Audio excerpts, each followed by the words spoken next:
Apparently, it's one of the longest Fed chair speeches at Jackson Hole in history. It's like 3,600 words, which for a guy who says he doesn't like forward guidance, it seems like a lot of talking, right? But I think it goes back to the idea that he was trying to correct some of the last presser.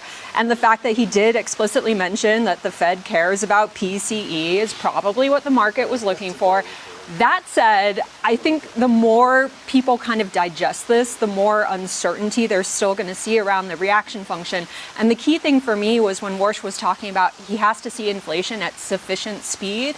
What is sufficient speed, right? Like we know inflation above target is bad, but like the speed at which it's moving, that seems very subjective. Well, Joe Weisenthal knows that you are who you quote in your speech. That's so right. he quoted the monetary theorist Chuck Yeager, grew up dirt poor in West Virginia and did all of our physics, all of our aerospace, high up in the air. What do you make of the quote from Yeager, which to me signaled he didn't want to talk about process, it was just about this and that? No, I mean, look, I think I would give him a lot of credit for stopping just short of the obvious implication, but making the obvious implication clear, right? So the other thing he said was clearly he does not consider policy to be restrictive right now, or insufficiently restrictive. And he also talked about, inflation generally going in the wrong direction. So if you don't think that policy is sufficiently restrictive, and if inflation is not going in the right direction, 99% of the time that leaves you to one obvious conclusion. And so, again, it's not forward guidance, it's not hand-holding, etc., but it is an articulation of the fact that basically, for the first time since he's been the Fed chair, there's sort of indication that's like, policy needs to get restrictive. There's a tool to do more, that's called rate hikes.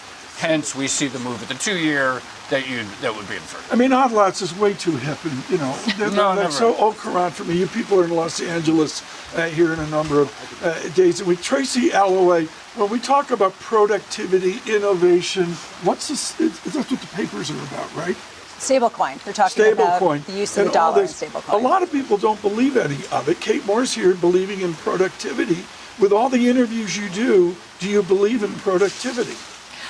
Do I believe in productivity? But they're both incredibly productive. I think they're demonstrating I like to productivity. say that in my daily work, I sometimes witness productivity. But no, productivity, obviously a huge topic, because for Warsh especially, it's like his giant get out card, right? If we do get the productivity boom, if that ends up as a deflationary force on some prices, like then he really doesn't have to be as hawkish as he might otherwise not want to be. Do we see evidence of it right now?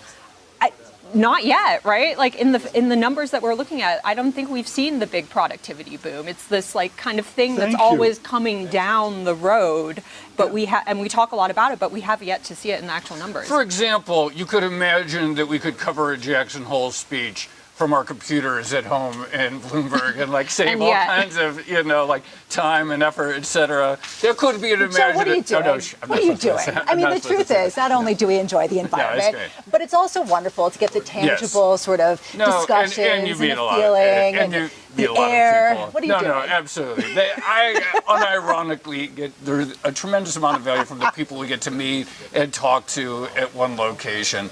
I'm just being facetious, but it is the big thing. That's clearly everything else, setting aside inflation, setting aside employment. That is the get out of jail card for everyone in every economy. It's how much more can you get per some labor input? Hence why I thought it was very interesting, probably a first in history, 3 paragraphs about AI token prices. Yeah, that was interesting. That's very interesting. And that's going to be a big deal. And not just the cost of AI token, but thinking about, is this competition for labor? How do we think about where in the classical factors of production AI services fit in is a big I know we deal. got to wrap it up quickly here. I love what Terry Haynes said of Pangea policy. It's a sagebrush Davos. Everybody's looking at AI in this. You know what? Half of America's flat on their back.